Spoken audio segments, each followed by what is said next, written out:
Harald Hardrada, a man so fierce they would doctor his name so it read Hard Ruler, was born in 1015 in Norway and was said to be a descendant of the great Harald Fairhair, the first king of Norway. In fact, his family would even go on to make this claim, though this may have been propaganda to gain support from other clans. Hardrada's father Sigurd was said to already be a strong chieftain, and so he was already in a strong position for which to begin his career as a Viking. Hardrada's family were at odds with the royal family of Norway at the time, which was then operated by King Canute of Denmark in 1029 AD. Disputes broke out between Hardrada's family and the crown, and would eventually lead to the exiling of Hardrada's half-brother Olaf. But Olaf would make a return a year later, and would make a beeline for the crown against Canute. At the young age of 15, Harald would support Olaf's claim and helped amass near 600 men for which to fight with. The brothers would meet on 29th of July in the year 1030 and would engage in what would be known as the Battle of Stiklestad. Unfortunately though, they would be defeated and Olaf would be killed. Harald would become tormented by the defeat, and due to the injuries he sustained, he would become of no use to anyone. Being so young as well, he wasn't experienced in much else, and so had no direction to take. He would go on to secure a farm in eastern Norway, but the monotonies of such life grew on him. He would set off on an adventure across the Swedish mountains and forced his way into the realm of Kiev and Rus, something of a federation of trading towns and villages spread out across Russia and Ukraine. The Grand Prince of Kiev and Rus was a man named Yaroslav the Wise, and he welcomed Harald to his lands, having recognised him as the half-brother of Olaf, who had visited him during his exile. Furthermore, he would give Harald a job as military captain for hopes that he could offer an outsider's insight as to why their own army at the time was pretty darn awful. Harald would make a name for himself at Rus by fighting in a whole bunch of skirmishes. There was also a story of Harald being quite the paramour, for he tried to court Yaroslav's daughter, although it seems like he had no game, because he got rejected by her more than once. I mean, the dude even wrote her a poem. Harald would find himself to become very popular amongst the locals of Rus, just not necessarily with the ladies, I suppose. But his popularity wasn't the only thing that grew, and so did his ambitions. He became restless with the limited amount of glory he could receive here, and now having a taste for it, he wanted more. By the age of 20, he took 500 men who were said to be known as Miklagard, and ventured his way into eastern Rome, where he and his men became a part of the famed Varanigan Guard, an elite bodyguard platoon for the Roman Emperor. Harald and his men would fight in several campaigns under the Varanigan Guard, and would see him travel to faraway places, including Asia Minor and Iraq, where he would fight against Arabian pirates. He even made his way to Jerusalem to apparently oversee a peace agreement between the Eastern Roman Empire and the Caliphate in 1036. By 1038, Harald would be known as a leader of the expeditionary Roman force, the very same force that would invade Sicily, which at the time was under Muslim control. He would see some success as he acquired several crucial holding points in Sicily, but unfortunately for Harald, this success would not last long. An uprising of rebels in southern Italy saw to the defeat of Harald and the Roman forces, and so in order to avoid any further casualties, the Varangian Guard were reluctantly called back to Constantinople in 1041. It's in the same year that Harald was deployed to Bulgaria, where he was asked to quell an uprising led by one Peter Dalen. Harald was set to brutalise the forces of Bulgaria, showing no remorse for any of those that dared raise a weapon against him. It was set to earn him the nickname, the Devastator of the Bulgarians. By the end of the year 1041, the Emperor Michael IV would die, and a power struggle would ensue between the new Emperor, Michael V, and the Empress, Zoe. Due to political games, Harald was imprisoned for charges that remain ambiguous and widely disputed. Some would say that he defrauded the Emperor, while others claimed that he raped a noblewoman. One absurd claim was that Harald was a murderer. Can you imagine? Surely not a gentleman like Harald Hardrada. Regardless, Harald busted out of prison not too long after and joined a rebel group of Varanigan Guard. He and his new band of rebels would manage to overthrow Michael V, and then as legend has it, he would blind the Emperor and achieve the freedom of the revolting forces. But like all Vikings, they couldn't keep themselves out of trouble. It was only a few months after dethroning Michael V did Harald manage to irk the new Empress Zoe, who was ruling alongside Constantine IX. Realising that he wanted no part of this feud, Harald packed his bags and set off back to Norway, even though Empress Zoe had commanded him not to leave his post. He would escape via the Black Sea, stealing 2 ships, if only to annoy Empress Zoe one last time. Still, some might say that the Empress got the last laugh when one of the 2 ships was sunk by the legendary cross-strait iron chains of Constantinople. Harald was able to maneuver around the Roman pursuers and reached more familiar shores in the form of Kiev and Ruse in 1042. The sagas speak about Harald being rich at this point, having accumulated a plethora of plunder. According to some sources, he achieved several high ranks in the Roman Empire, and may have even taken part in stealing from the crown treasury itself during his stay in Rome. It was said that he would send many of his takings back to Prince Yaroslav the Wise for safekeeping, and with all the gold suddenly pouring into Ruse, it caught the eye of Elisif, the same daughter of Yaroslav, who had rejected Harald in the past.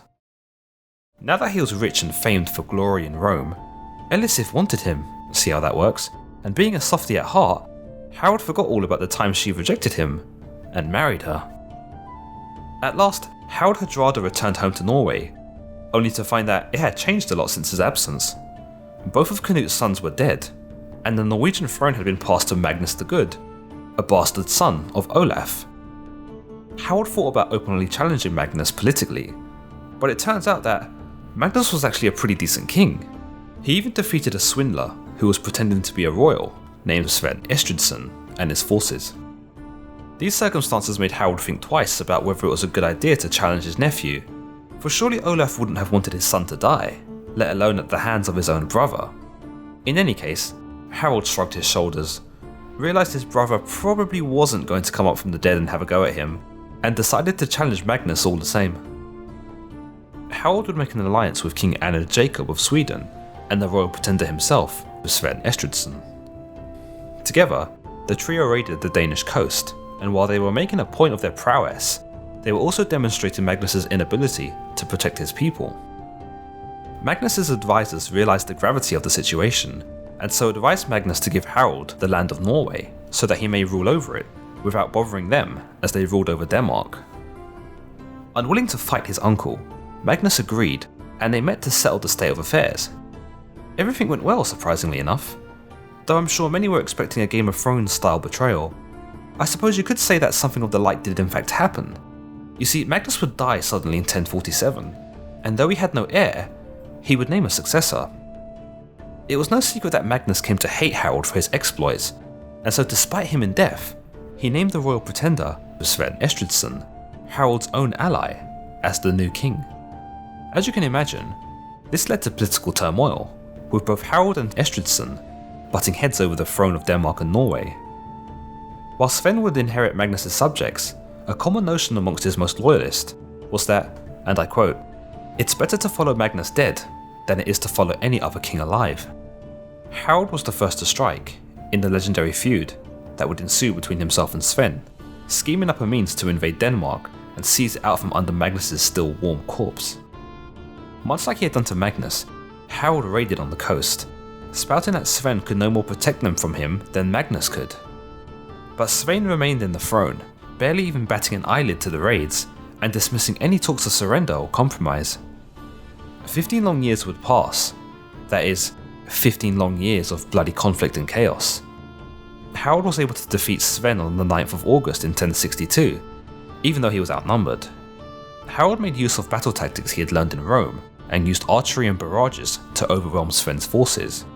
Although Harald may have celebrated too early, because Sven escaped, with many of his men and ships intact. These battles went on and on and on, until one day, Harald realised that he was a 50-year-old man, and he wasn't getting any younger. So he made a truce with Sven, allowing both of them to focus on their own kingdoms and a much grander scheme, the invasion of England. England was rich in resources, and Harald knew it had seen Viking brutality before, for more than 250 years to be precise. But Harald quite liked the idea of showing up and wreaking havoc on England, for not just glory and plunder, but as a nod to his forefathers who had done the same. However, being the ambitious devil that he was, he had a grander aspiration than merely raiding and pillaging. No, Harald intended to solidify the permanency of Scandinavian presence in England. Using politics to his advantage would prove to be a less than useful venture in England, because the king at the time, who ironically had a similar sounding name, Harald Godwinson, was immensely popular with the people. So Harald Hardrada couldn't go about shaming him in attempts to attract his followers. Instead, he allied himself with Harald Godwinson's brother, Tostig, who was bitter since his earldom had been previously disposed of. Harald also found allies in other chieftains in Shetland and Orkney, as well as Malcolm III of Scotland, who was said to have furnished Harold's invasion with 2,000 of his own men. In the end, Harald had about 10,000 men and would land at the River Tees in northern England in 1066. He went on to plunder the coast in typical Viking fashion, before making his way to Scarborough, a town in which he torched, having been outraged by the nerve of the common folk who tried to defend themselves. Some would say that these sorts of attacks were psychological, because pretty soon, many towns like Scarborough surrendered to the Vikings without much resistance. By the latter part of the year, a 5,000-strong force from York met head-on with the Vikings in what was known as the Battle of Fulford. But Lady Luck shined brightly on Harald again, for the marshes in which they battled on were not suited to the English, and Harold's superior tactical wit allowed him to snatch his first official victory since the invasion had begun. But this defeat angered King Harald Godwinson, and rightly so. Not only was he losing towns to the fires in which Vikings created, but now his own official forces were being beaten. So he took it upon himself to march to the front lines and covered 190 miles in just a week to meet the Vikings at Stamford Bridge. The Battle of Stamford Bridge is mostly detailed in King Harold's saga. What can be salvaged from the writing allows us to understand that the Vikings were stunned to see another army so soon after the York army they defeated. This may have been because they were said to have agreed to meet with a much smaller force to exchange hostages, but instead, they were met with a well-equipped reckoning of 15,000 men, approaching them from over the bridge. Matters were made worse because the English army had caught Harold and his men with their pants down, quite literally, as they were relaxing and shedding their armours. The English army charged through the scattered ranks of Vikings, slaying many of them who were still stumbling for their steels.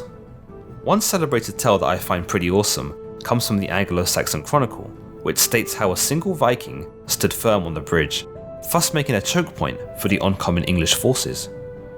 This sole Viking was said to have slayed 40 of his enemies before being stabbed through his armour from underneath the bridge. This one badass brought his Scandinavian brothers enough time to amass a shield wall, one which the English threw themselves against relentlessly. It was in this moment that Harald Hardrada was said to invoke a mad bloodlust known as Berserker Gang, which is the state some Vikings were said to enter, making them immune to pain, doubling their strength, and setting them on a mad killing frenzy. Harald charged through his foes, hacking and butchering them all like a mindless beast set loose on a field of mice. However, the Berserker rage was said to only last for so long, and for Harald, it would be cut short as he took an arrow to the throat. Harald Hardrada certainly had one of the most detailed lives of all the Vikings we've covered so far, and what makes his story so compelling is that we can historically pinpoint his locations and justify his actual existence and his actions without relying too much on the sagas. A lot of historians consider Harald Hardrada to be the last great Viking king, or perhaps the last great Viking at all. Either way, it's said that his death brought about the end of the Viking Age. But what did you think about Harald? Do you think his attack on England was ill thought out and that his ambitions got the better of him? What about his Berserker rage? Was it merely a state of being angry? Or did it have a more mystical element, allowing Vikings to turn into hulking monsters? As always, let me know your thoughts in the comments, and if you haven't already, hit the subscribe button and leave a thumbs up. I've also got a Twitter page set up as well, which you can find here on screen, as well as in the description. So be sure to follow me there, where I provide updates to the channel and provide some fun facts each and every day. Our next legend was a pirate who snubbed the idea of amnesty only to be betrayed and kicked off his own ship. Until the next time, guys.